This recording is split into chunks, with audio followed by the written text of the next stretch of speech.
for this episode, I was doing quite a bit of research on Olafur Eliasson's The Sun, because of the weather. Basically, I thought that was a good thing to do for this episode. He did that in 2003. It feels like closer, but yeah, 2003. Because that's one of the main works that I remember from that turbine hall piece installation. The others is that crack and Ai Weiwei.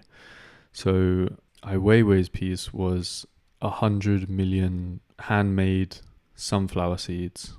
So they were handmade by 1,600 workers in China, and they were just spread across the floor of the turbine hall in the Tate, and people could walk on them.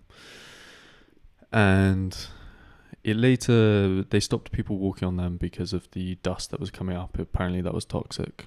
But that was a comment on how in China individuals can be lost in a bigger system, basically. So in the workforce and in systems of production. And that was in 2010. And the other work, The Crack, was by, I looked this up, so this was Doris Salcedo in 2007. And what was interesting about this piece was the works that came before it. So Kapoor did a piece in there, and this was after Eliasson's Sun. So the idea of The Crack was very much like taking away, like it was about absence and rupture more than like adding sort of scale and atmosphere from that the other artist did. So to describe the weather project, it was a large sun at the far end of the turbine hall, and it was also accompanied by mist and lamps around the actual sun. So it would feel like you were walking through the atmosphere rather than just like one point of focus, which was the sun. And the sun itself was it was only a semicircle on the top by the ceiling, and then the ceiling was actually mirrored, so to complete the full circle. And it also, like, when I was researching this, it reminded me of Rachel Whitread's house sculpture that she did in East London, which I thought was around the same time because it was definitely in the news at the time, but it turned out that was from 1993. And so I don't know what she was doing around 2003, but perhaps that was in the news at the same time. I don't know. But yeah, Rachel Whitread's house sculpture that she did a concrete cast of the inside. I believe she could do like spray concrete on the inside of a house in East London. And then the house got demolished around the central concrete when it was dry and solid. So it was taking up the negative space that was inside the house before, and the walls were taken down. So it was like a chunk of concrete mapping out the space inside, which I always liked. So the main themes of the weather project was collective experience. So Eliasson became increasingly interested in the idea of creating a temporary social community through the artwork. So for example, people were lying on the ground together looking up, they were making shapes with their bodies, with the reflection they were looking at themselves in the reflection on the ceiling, and this created everyone's having a shared experience. And that's what he was interested in seeing how people would interact with his work in that way. It really brings people together, and this type of artwork and this type of art theme was very prevalent in like the late 90s, early 2000s, and the Weather Project was seen as like kind of the centerpiece of that movement. And what it led me to realizing was recently, in the past few years, I've been to a couple of exhibitions that have this same theme, basically, that creating a temporary social community. So there was Mike Nelson's exhibition at the South Bank Centre a few years ago called Extinction Beckons. This was bringing together his walk through installations from across the last 3 decades. So it was like claustrophobic, psychologically tense, socially decayed spaces. So he essentially built it himself, like this maze of rooms. I remember walking through, everyone had to go through one at a time, and it would creak, and there would be different areas of his life that you could go into in different rooms that would elicit different responses. And I remember what a key memory of that exhibition was he also created his workshop or his studio back then. And to me it felt like very American. He had the radio playing an American tune. It was such a mess. He had papers. I'll put it in the description, a link, but and yeah, it was like a old sort of a room you'd imagine in America in a far town, similar to like the best description I've got is like Cars in the film, that town. But if it wasn't cars, if it was people. But like one of those in like the outback of America. And yeah, you really felt when you were going around the mazes that he built before.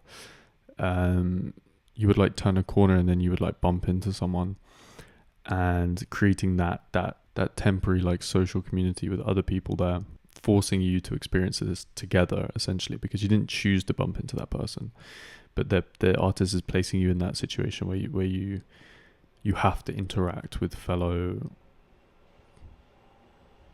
people.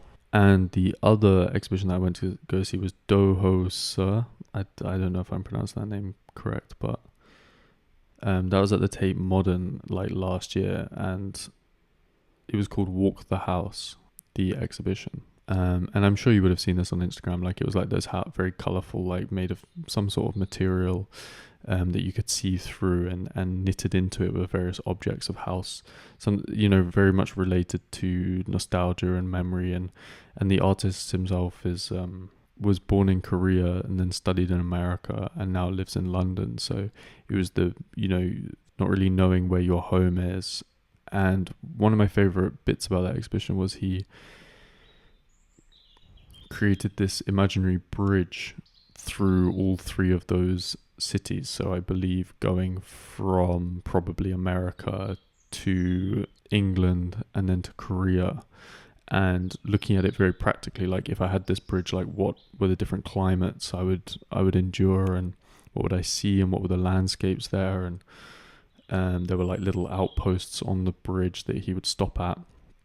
And he created this whole outfit for it as well, designed this whole outfit that would so he would be able to survive the journey through the different cities. And he created a film documenting that, and also made his own like newspaper cutout that you could take home, or proper newspaper. It was like 4 or 6 pages of articles about his thinking about it and getting lost and just coming up with an idea and getting lost in it basically. And that's very appealing.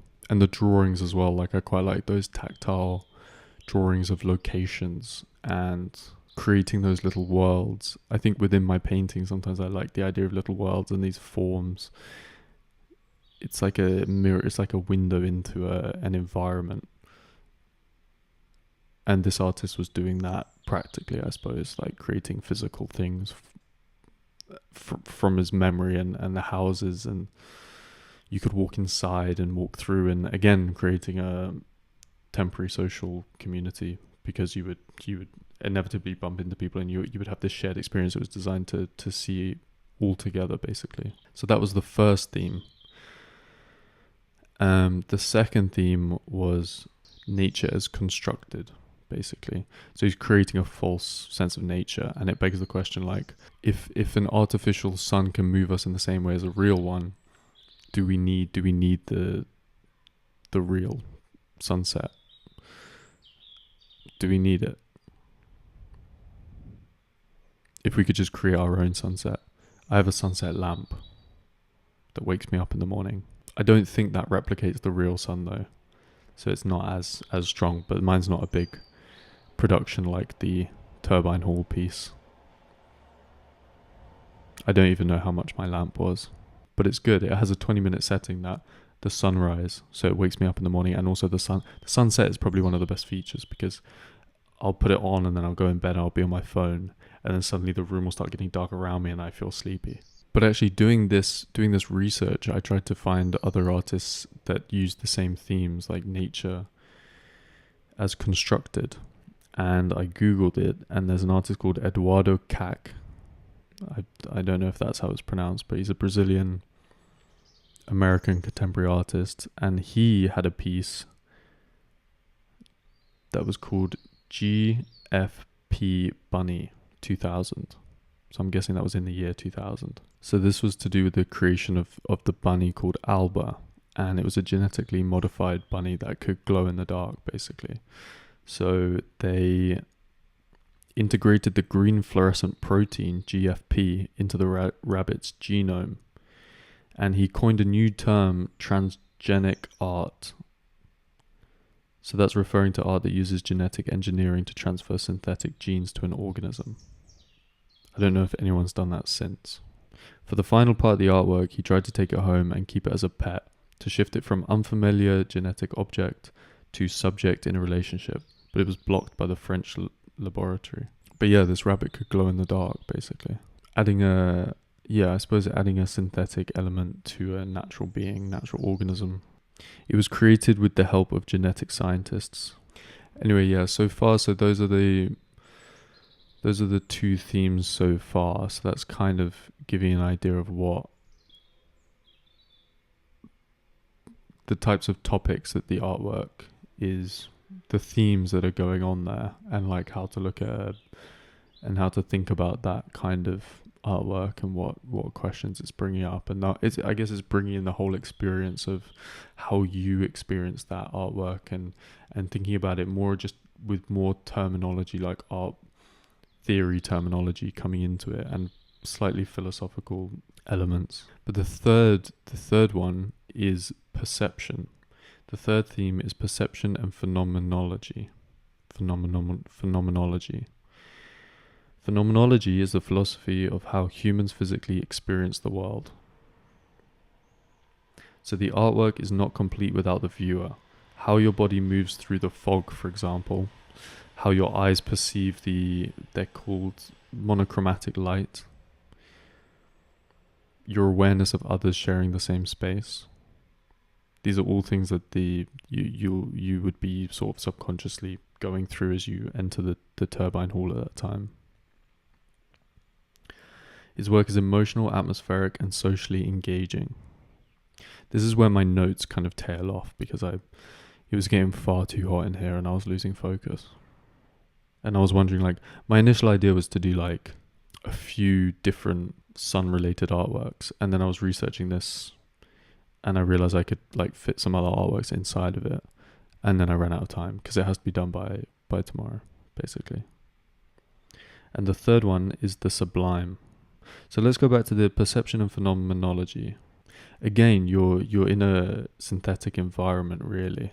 So it's a synthetically created environment you would be experiencing. So it's going to be slightly different to the natural sunset that you would experience. But then if you feel the same with both, I don't know, I'm not really adding anything there.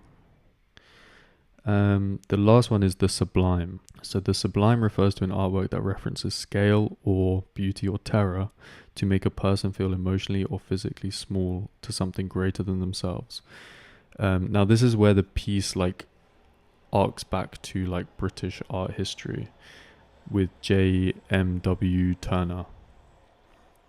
So J.M.W. Turner's paintings, like the idea of a ship out in the ocean and these big sort of waves of color going in, almost like a storm. That's referencing the sublime, because you're looking at that painting and there's more to that painting than just a ship in the distance.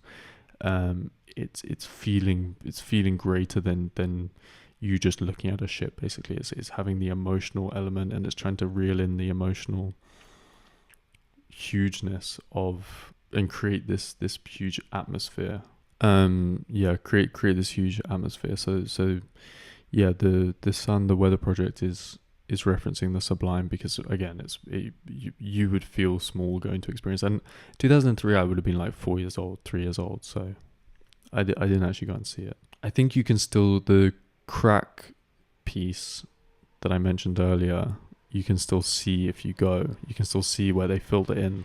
Oof, the temperature's still hot. Yeah, so it created, I would say they were either subconsciously or intentionally, the weather project influenced artists like Mike Nelson and Dohosa's exhibition at Tate Modern. So yeah, that's as far as I got with that. I still haven't finished my sister's painting, so I only had those 3 hours on it, and now I need to get back to it. We went for her birthday. We did a race across the world event thing where we were on a dog friendly route, and we had to meet at a certain place. And she tricked us by saying that we were going to get t-shirts and caps and stuff, which is very much like not the vibe of my family. And so I was ready to walk away at that point, but we soldiered on. And then 10 minutes in, I realized that was a joke. We stopped at a cafe at first, and it was all getting a bit much. Like, the weather was so hot. My dad doesn't seem to understand that if he asks you if you want anything and you say no, that when the waiter comes over, you haven't changed your mind or anything, that you still the same answer. When the waiter comes over, he will just ask you again in front of the waiter, and you have to say no thank you again. But I did have a Coke in the end. We all had a Coke. But it was really cool seeing parts of, like, it was around like Barbican. It started off in Liverpool Street, and then it went to Barbican. So we were getting texts on our phones, and we had to find the puzzle. We had to solve the puzzle. We were going up against like 3 teams that had done it that day, I think. And we actually walked around the parts of the old wall from like Londinium, which was interesting, which I've always been meaning to go and see. And the Barbican as well, the waterfall was really nice. Like, that center bit, the water's like really green, and it actually looked really nice. I can't imagine living. Someone I know had a friend that used to live in one of those flats in the Barbican, and said like inside the temperature is controlled, like the whole building is controlled. On the mains, for example, so no one in individual flats can change the heating, and so it's always just really hot. And yeah, I noticed like on the balconies, all the flowers are perfect, and you're not allowed to keep any laundry outside. So like everyone's flat is full of laundry, drying laundry. That's what my friend told me.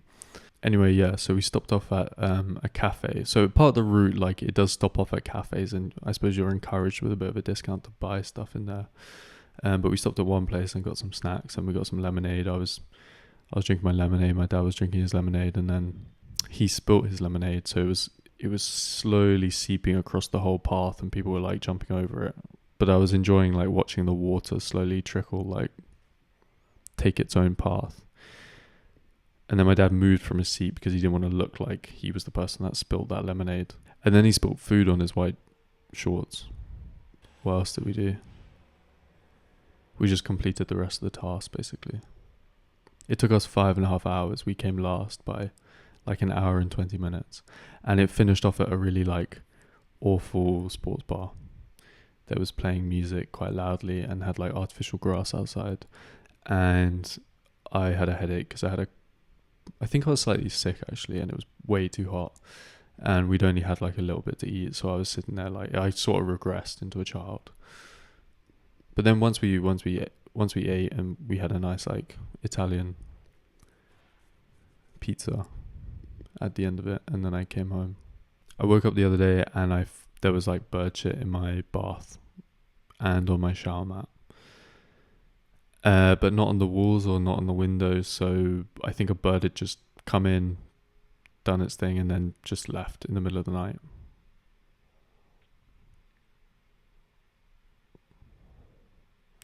Yeah. And on that note, I'm gonna end it here. Thank you for watching. Thank you for listening. Hopefully the weather continues to be as nice. Maybe a bit less hot and a bit more breeze, hopefully. But yeah, that's it. That's it for now.